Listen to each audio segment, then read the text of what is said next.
الحمد للہ وکفا وسلام علی عبادہ الذین اصطفیٰ اما بعد۔ معزز سامعین و ناظرین، یوں تو انسانی زندگی کا ہر لمحہ انسان کے لیے انتہائی قیمتی اور ہر گھڑی انسان کے لیے انمول خزانہ ہے، مگر کچھ اوقات و ایام اور کچھ راتوں اور کچھ مہینوں کو اللہ نے خاص فضیلت عطا فرما کر باقی دنوں اور اوقات سے ممتاز کر دیا۔ جن ایام اور اوقات اور مہینوں کو اللہ نے فضیلت عطا فرمائی، من جملہ ان میں سے ماہ ذی الحج بھی ہے۔ ماہ ذی الحج اسلامی سال کا آخری مہینہ ہے اور افضل ترین مہینہ ہے۔ اس میں انسان کو اپنا محاسبہ بھی کرنا چاہیے کہ میں نے پورے سال میں اللہ کو کتنا راضی کیا ہے اور کتنے ایسے کام مجھ سے ہوئے ہیں جو اللہ کی ناراضگی کا باعث بنے ہیں۔ جن کاموں کی وجہ سے اسے اللہ کی رضا ملی ہے ان پر اللہ کا شکر ادا کرے، اور جو اللہ کی ناراضگی کا موجب بنے ہیں کام، ان پر استغفار کرے اور آئندہ انہیں چھوڑنے کا عزم کرے۔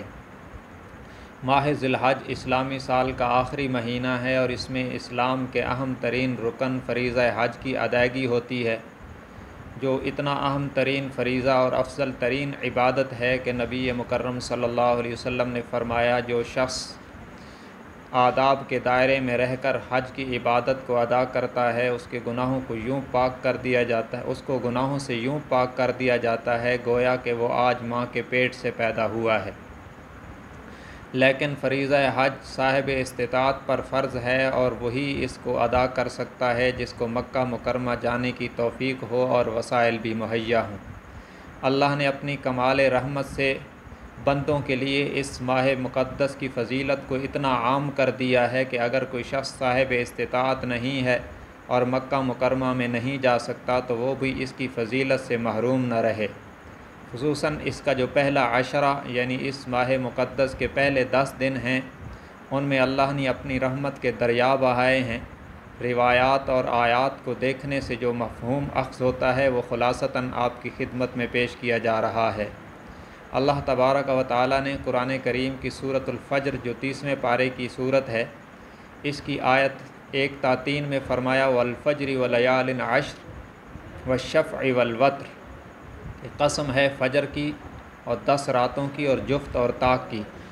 یہاں مفسرین کی آراء اور روایات کو دیکھنے سے معلوم ہوتا ہے کہ والفجر سے مراد 10ویں ذی الحجہ کی فجر ہے، اور 10 راتوں سے مراد اس ذی الحجہ کی پہلی 10 راتیں ہیں، اور جفت سے مراد ماہ ذی الحج کی 10 تاریخ اور طاق سے مراد اس ماہ مقدس کی 9 تاریخ جس کو یوم عرفہ کہتے ہیں۔ ظاہر ہے کہ جن ایام کی قسمیں اللہ رب العزت نے عرش سے اٹھائی ہیں وہ عظیم نہ ہوں تو اور کون سے ایام عظیم ہوں گے۔ اور اسی طرح اللہ تبارک و تعالیٰ نے سورہ اعراف میں حضرت موسیٰ علیہ السلام کا ذکر کرتے ہوئے فرمایا، وَوَاعَدْنَا مُوسَىٰ 30 لَيْلَةً وَأَتْمَمْنَاهَا بِعَشْرٍ فَتَمَّ مِيقَاتُ رَبِّهِ 40 لَيْلَةً، کہ ہم نے موسیٰ علیہ السلام کو کوہ طور پر 30 راتوں کے لیے بلایا، پھر ان میں 10 کا اضافہ کر کے ان کو 40 بنایا۔ تو یہ جو آخری 10 راتیں تھیں جن میں حضرت موسیٰ علیہ السلام نے اللہ کے قرب کی منازل طے کیں، یہ ماہ ذی الحجہ کی پہلی 10 راتیں تھیں۔ اسی طرح سورہ حج کی آیت نمبر 28 میں فرمایا، وَاذْكُرُ اسْمَ اللَّهِ فِي أَيَّامٍ مَّعْلُومَاتٍ وَاذْكُرِ اسْمَ اللَّهِ فِي أَيَّامٍ مَّعْلُومَاتٍ، کہ ان متعین ایام میں اللہ کے نام کا ذکر کیجیے۔ اور جناب رسول اللہ صلی اللہ علیہ وسلم کے جو فرامین ہیں ان کا خلاصہ یہ ہے کہ ان ایام کو اللہ نے تمام ایام دنیا میں سے افضل ترین بنایا ہے، اور ان ایام میں کیا جانے والا عمل بھی باقی ایام کے مقابلے میں بہت افضل اور اعلیٰ ہے۔ یہاں تک کہ صحابہ کرام رضوان اللہ علیہم اجمعین کے پوچھنے پر کہ ان ایام میں اگر کوئی باقی ایام میں اگر کوئی جہاد بھی کرے تو ان ایام کا عمل اس سے بھی افضل ہوگا، تو آپ صلی اللہ علیہ وسلم نے فرمایا، ہاں، اگر باقی دنوں میں جہاد بھی کوئی کرے تو ان ایام کا عمل اس سے بھی افضل ہوگا۔ ہاں، وہ مجاہد جو اپنے جان و مال کے ساتھ اللہ کے راستے میں جائے اور پھر کچھ بھی واپس نہ لائے، یعنی مال بھی قربان کر دے اور جان بھی قربان کر دے، تو اس کی تو کیا بات ہے، اس کی فضیلت کو تو کوئی نہیں پہنچ سکتا۔ لیکن نارمل طریقے پر کیا جانے والا جہاد بھی اس ماہ ذی الحج کے پہلے 10 دنوں میں کیے جانے والے اعمال کا مقابلہ نہیں کر سکتا۔ اور بالخصوص ان ایام میں آپ صلی اللہ علیہ وسلم نے 4 کام کرنے کا امت کو حکم فرمایا۔ نمبر 1 لا الہ الا اللہ کی کثرت کریں۔ نمبر 2 اللہ اکبر یعنی تکبیر کی کثرت کریں۔ نمبر 3 الحمدللہ یعنی تحمید کی کثرت کریں۔ اور نمبر 4 سبحان اللہ یعنی تسبیح کی کثرت کریں۔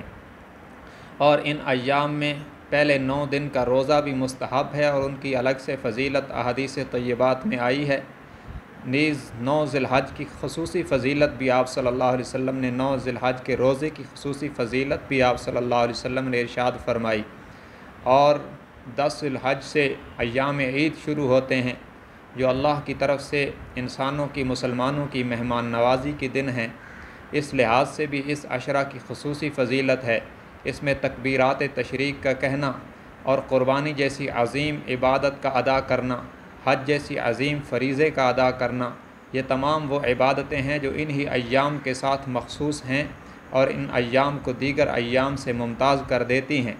اس لیے مسلمانوں کو چاہیے کہ ان ایام میں زیادہ سے زیادہ اعمال کر کے، نیکیاں کر کے اللہ کو راضی کرے اور باقی ایام میں ہونے والی کوتاہیوں کی تلافی کرنے کا سنہری موقع ہے جسے فراموش نہیں کرنا چاہیے۔ اللہ تبارک و تعالی ہم سب کو ان فضیلت والے ایام کی صحیح قدردانی نصیب فرمائے۔ وآخر دعوانا ان الحمد للہ رب العالمین۔